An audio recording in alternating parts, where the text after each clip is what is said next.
ഓരോ സാങ്കേതികവിദ്യ വരുമ്പോഴും നമ്മുടെ ടെക്നിക്കൽ ആളുകൾക്ക്, ടെക്നോക്രാറ്റുകൾക്ക്, പ്രൊഫഷണൽ ആളുകൾക്ക് ജോലി നഷ്ടപ്പെടുമെന്ന് നമ്മൾ പറയാറുണ്ട്.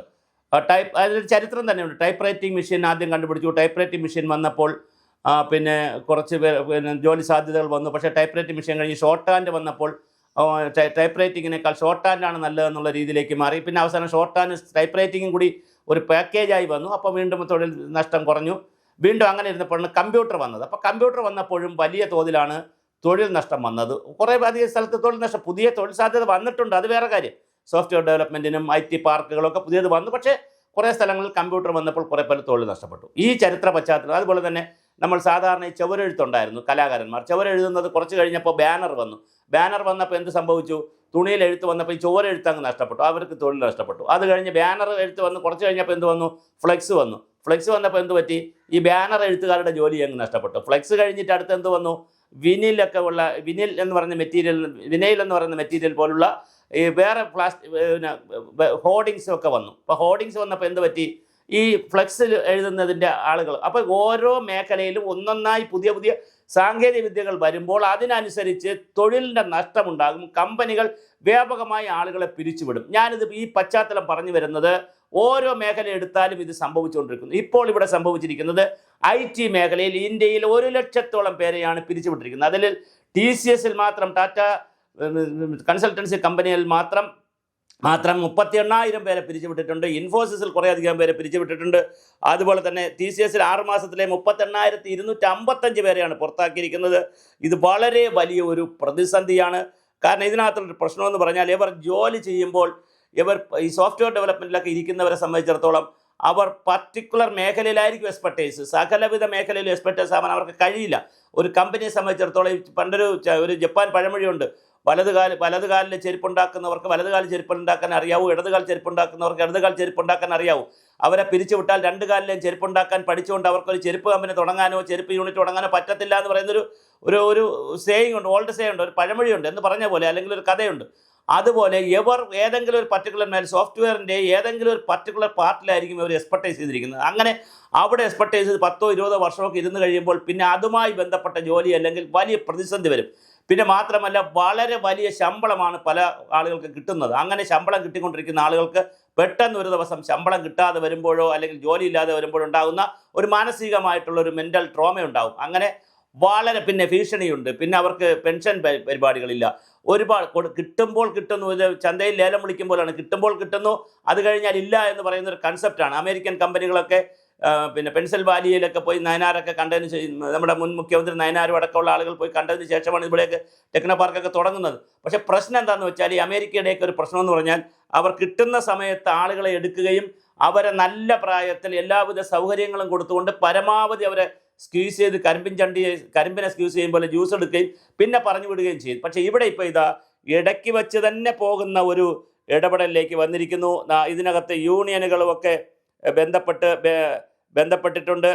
അഖിലേന്ത്യാ ITES എംപ്ലോയീസ് യൂണിയൻ വെളിപ്പെടുത്തുന്നതനുസരിച്ച് ഇൻഫോസിസിലും ടെക് മഹീന്ദ്രയിലുമായി 10,000-ലേറെ പേർക്കാണ്, അതുപോലെ വിപ്രോയിൽ 400,000-ഓളം പേർക്കും, അക്സെഞ്ചറിൽ 11,000 പേർക്കും, HCL ടെക്കിൽ 8,000 പേർക്കും തൊഴിൽ നഷ്ടപ്പെട്ടെന്നാണ് റിപ്പോർട്ട് വരുന്നത്. അപ്പോൾ ഒരു കമ്പനിയല്ല, TCS മാത്രമല്ല, ഒരുപാട് കമ്പനികളിൽ ഇങ്ങനെ ഇത് വരുന്നു.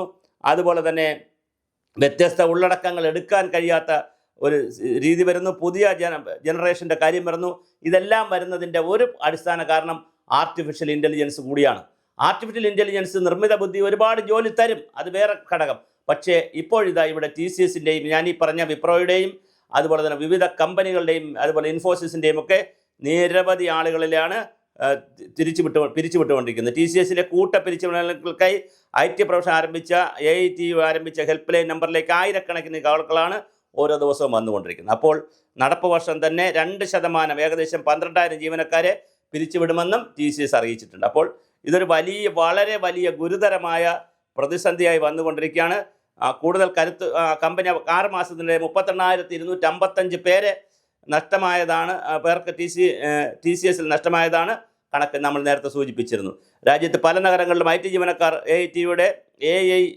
AITUവിൻ്റെ ആഭിമുഖ്യത്തിൽ പ്രതിഷേധം സംഘടിപ്പിച്ചു. കേന്ദ്ര സംസ്ഥാന സർക്കാരുകൾ ഇതിനാവശ്യമായ ഇടപെടൽ നടത്തണമെന്നും തൊഴിൽ വകുപ്പും അതുപോലെ തന്നെ തൊഴിലുടമയും തൊഴിലാളികളും തമ്മിലുള്ള ഒരു ത്രികക്ഷി കരാർ ഉണ്ടാകണമെന്നുമൊക്കെ പറയുന്നുണ്ടെങ്കിലും ഒരു കാര്യം അങ്ങോട്ട് മുന്നോട്ട് നീങ്ങുന്നില്ല. എന്തായാലും IT മേഖലയിൽ പഠിച്ചിറങ്ങിയവർക്ക്, IT മേഖലയിൽ ജോലി ചെയ്യുന്നവർക്ക് വലിയ തോതിലാണ് ഭാരതത്തിൽ തൊഴിൽ നഷ്ടപ്പെട്ടുകൊണ്ടിരിക്കുന്നത്. ഒരു വശത്ത് നമ്മുടെ എഞ്ചിനീയറിംഗ് കോളേജുകൾ പൂട്ടേണ്ട സ്ഥിതിയിലേക്ക് വരുന്നു, മറുവശത്ത് ഈ IT-യിൽ ഇതുപോലെ പഠിച്ചിറങ്ങിയാൽ IT-യിൽ ജോലി കിട്ടാതെ വരുന്നു. ഇന്ത്യയിൽ IT കമ്പനികൾ ഉള്ളതുകൊണ്ട് വിദേശത്ത് ജോലി കുറഞ്ഞു വരുന്നു.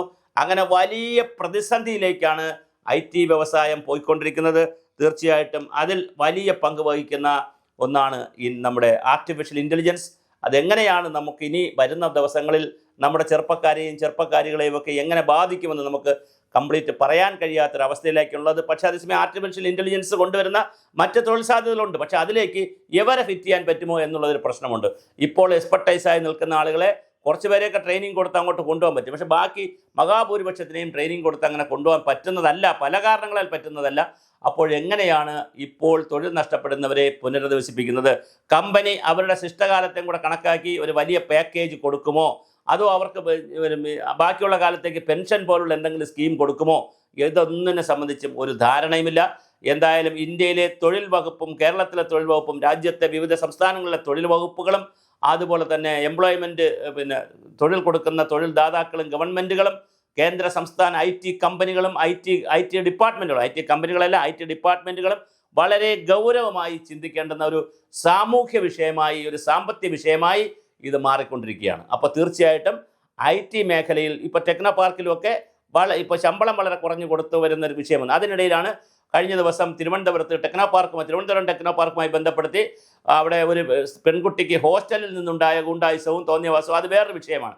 അപ്പോൾ അങ്ങനെ അതും വലിയൊരു വിഷയമാണ്. തിരുവനന്തപുരത്ത് ഇപ്പോൾ വാടകയ്ക്ക് കെട്ടിടം കിട്ടാൻ ഇല്ലാത്ത സാഹചര്യം മുതലാക്കിക്കൊണ്ട് ഹോം സ്റ്റേ എന്നൊക്കെ പറഞ്ഞും അതുപോലെ തന്നെ PG എന്നൊക്കെ പറഞ്ഞ് പല രൂപത്തിൽ കുട്ടികളെയല്ല ഇവരെ നമ്മുടെ പേയിങ് ഗസ്റ്റ് എന്നുള്ള നിലയിൽ PG ഒക്കെ തുടങ്ങിയും ഹോം സ്റ്റേ എന്നൊക്കെ പറഞ്ഞ് IT കുട്ടികളെ വ്യാപകമായി ചൂഷണം ചെയ്യുന്നൊരു കാര്യം ഇപ്പോൾ വന്നിട്ടുണ്ട്. അപ്പോൾ ഇതിലൊക്കെ ഒരു സമഗ്രമായ പദ്ധതി ആവശ്യമുണ്ട്. കൃത്യമായി ഇപ്പോൾ തിരുവനന്തപുരത്ത് നിന്നൊക്കെ പഞ്ചായത്ത് കോർപ്പറേഷനോ അല്ലെങ്കിൽ മറ്റ് സംവിധാനങ്ങൾക്കോ ഗവൺമെൻറ്റിനൊക്കെ നല്ല മനോഹരമായ ക്യാമ്പസുകൾ ഉണ്ടാക്കാൻ പറ്റുന്നതാണ്. പ്രത്യേകിച്ച് നമുക്കിപ്പോൾ ഈ കഴക്കൂട്ടത്താണല്ലോ ടെക്നോ പാർക്കൊക്കെ ഉള്ളത്. അതിൻ്റെ കുറച്ച് ദൂരമായിട്ട് മാറിയിട്ടെങ്കിലും കുറച്ച് ഉള്ളിലായിട്ടാണെങ്കിലും കുറേ അധികം ഏക്കർ സ്ഥലം എടുത്തുകൊണ്ട് നമുക്ക് ഫ്ലാറ്റ് പോലെയൊക്കെ നിർമ്മിച്ച് കഴിഞ്ഞാൽ സ്വാഭാവികമായിട്ട് അവർക്ക് താമസിക്കാൻ അവരെ അത്യാവശ്യം നല്ല പൈസ മേടിക്കാൻ പറ്റും.